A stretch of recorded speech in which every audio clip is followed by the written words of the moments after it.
Vous écoutez le tout premier épisode de Silence Fiction. Manœuvre, épisode 1.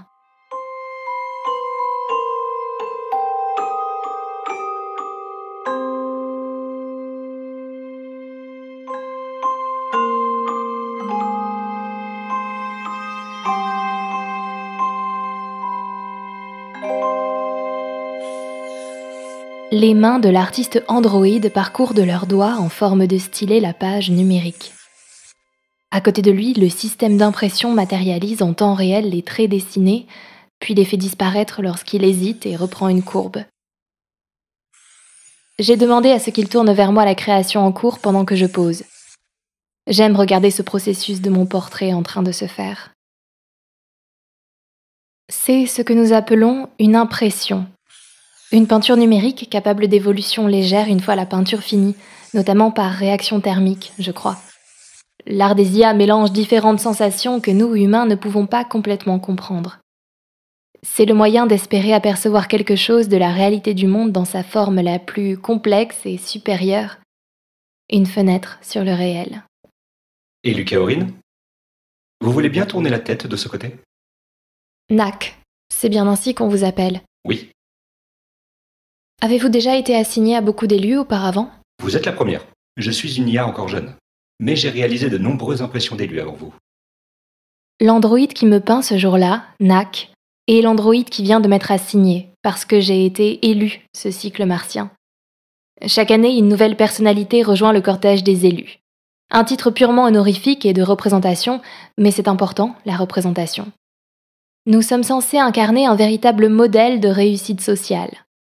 La réussite sociale, à notre époque, ce n'est pas le travail pris en charge par les robots, ni même la créativité que nous avons laissée aux machines pensantes, les IA comme on les appelle, des androïdes dotés de capacités artistiques que les hommes ne pourront jamais espérer égaler. Non, ce qui fait que j'ai été élue cette année, c'est ma capacité à connecter avec les autres humains. En effet, le propre de l'homme, unique dans tout le règne animal, est bien sa capacité à la connexion, à l'empathie, à la compréhension intime de l'autre. La créativité, cela relève des machines. La capacité à la rencontre proprement humaine, j'ai pu en témoigner depuis mon enfance, au travers de nombreuses amitiés, de nombreux amours, mais aussi en faisant mon devoir, sans jamais y déroger, au Génésium, le lieu où sont conçus les enfants. On ne peut pas dire que les attributs physiques n'aient rien à voir aussi dans mon élection, et je prends soin de mes capacités physiques autant que je m'assure de consommer de l'art, et toutes sortes d'art, à fréquence régulière, pour entretenir mon esprit.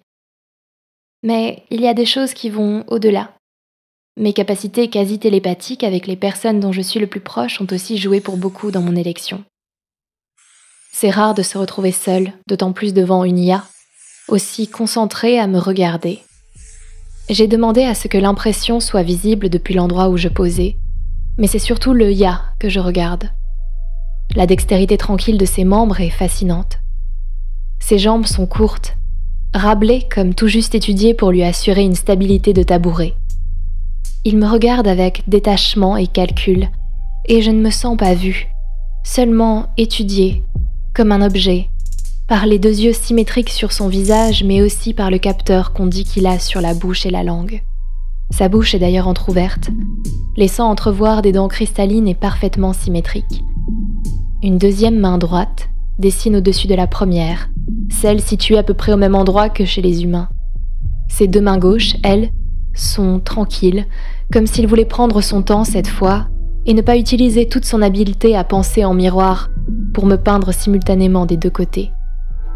Plus je le regarde, plus une excitation légère devient difficile à ignorer.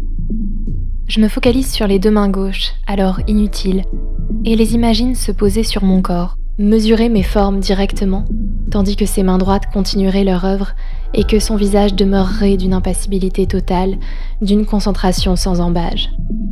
J'imagine sa langue au capteur visuel caché goûter ma peau directement pour mieux représenter la texture. L'excitation est sans doute d'autant plus grande qu'il est scandaleux d'imaginer pareille situation. Un tel rapprochement est tout bonnement et simplement impossible. Cela ne fait pas partie des possibilités de la machine en face de moi. La sensualité, le désir, l'intimité leur sont inaccessibles. C'est notre première loi et la plus essentielle. Ceux qui créent ne doivent pas être touchés. Je dois chasser ces pensées impures. Une notification rouge s'affiche sur l'écran d'accueil de chez moi, mais je suis trop loin pour le voir de là où je pose. Nak y jette un coup d'œil pour moi. Qu'est-ce que c'est ? L'ancien élu Almo Kokiyama vient d'être retrouvé mort, en dehors du dôme. Un accident de combinaison ? Il semblerait qu'il soit sorti sans aucune combinaison. C'est absurde. Pourquoi quelqu'un ferait une chose pareille ? Je ne connaissais pas personnellement l'élu en question. Lui et moi étions séparés par quelques 20 ans d'écart et n'avions jamais eu l'occasion d'avoir un rapport amical ou intime. Il ne faisait pas partie des IN, ce groupe de marginaux qui refusent les règles les plus élémentaires du vivre ensemble et commettent parfois des actions absurdes, comme des suicides ou des agressions. Non, s'il avait été élu, c'est qu'il n'était pas de ces gens. Alors, qu'avait-il bien pu se passer ? Vous voulez sans doute assister à la première cérémonie de réunion du deuil. Elle aura lieu dans moins d'1 heure dans le dôme tertiaire. Oui, allons-y. Nous finirons plus tard. Tandis que j'enfile ma combinaison, je jette un œil à l'impression de plus près. La couleur change en fonction de l'état d'esprit de la personne qui regarde. Si quelqu'un se sent apaisé avec votre image, l'ensemble de couleurs sera froid. Si une personne se révèle être en empathie, les couleurs seront de l'ordre du noir et blanc. Et si quelqu'un est en colère ? Il est impossible d'être en colère contre vous en regardant cette image. Je sais, c'est là tout votre art. Il me semble que c'est l'image, non de ce que je suis, mais de ce que je voudrais être. La représentation n'est pas tout à fait réaliste, cela n'est pas l'objectif, mais elle dégage cependant une impression de pouvoir et de justesse très spécifique. J'aimerais avoir le même regard que celui que vous me prêtez, peut-être que je vais finir par ressembler à l'idée que vous avez de moi. Nous sommes interrompus par un des robots utilitaires, ceux qu'on appelle les corps. Ce dernier, doté de jambes courtes, d'un large tronc et de 3 bras dorsaux, nous demande d'une voix synthétique irritante où il peut poser une livraison spéciale.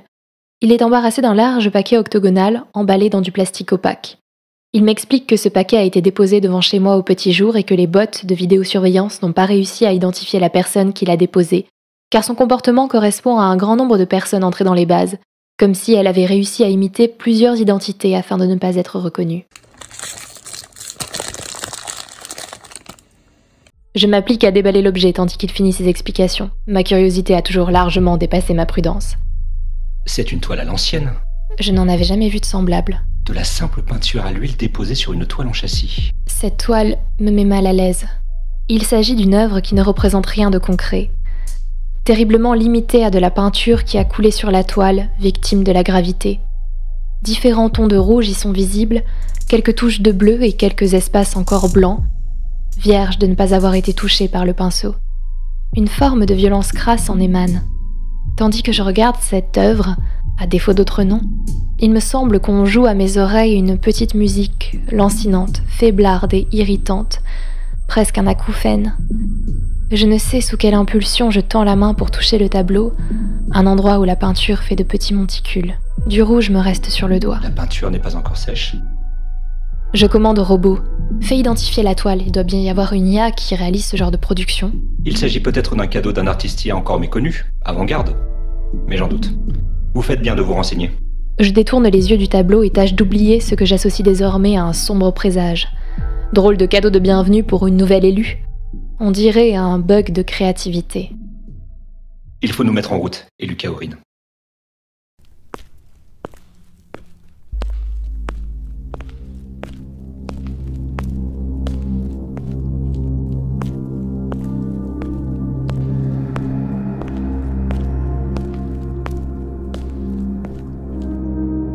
C'est toujours un véritable plaisir de devoir passer d'un dôme à l'autre et d'admirer le paysage martien, en particulier à la tombée du jour. Nak récite à ma demande sur le chemin des poèmes appropriés, improvisés pour venir parfaitement combiner mes sentiments du moment. Un mélange de nostalgie défunt, de fierté aussi, de contemplation positive et de désir de vivre. En tant qu'élu, je suis invitée aux rencontres de deuil, qui sont les moments où nous pouvons accueillir la nouvelle tous ensemble et nous soutenir. Lorsque j'arrive sur place, sous le dôme de l'église, c'est ainsi qu'on appelle le principal lieu de rencontre de la ville, construit de manière circulaire de sorte à pouvoir y placer les participants en cercle concentrique, je remarque que Konix est là. C'est l'élu de l'année dernière. En tant qu'élus les plus récents, nous sommes placés naturellement au centre de l'église, le cœur de la connivence, comme on l'appelle. Et tandis que les Ya ouvrent un nouveau concert sur la scène devant nous, nous nous tenons les mains, et par cercle concentrique autour de nous, les grandes figures locales et puis les anonymes se réunissent et se connectent. Onyx et moi nous regardons dans les yeux, intensément, pendant de longues minutes, tandis que les rumeurs et paroles se répandent de proche en proche. On entend des louanges, des échos, des souvenirs qui se mêlent entre eux. Onyx et moi ne savons pas quoi nous dire sur cet homme que nous n'avons pas connu. Nous percevons toutes les émotions amassées, les mélanges de nostalgie, de détresse, de surprise, et se mêlent autour de nous aussi bien les mots de soutien que les rumeurs imperceptibles.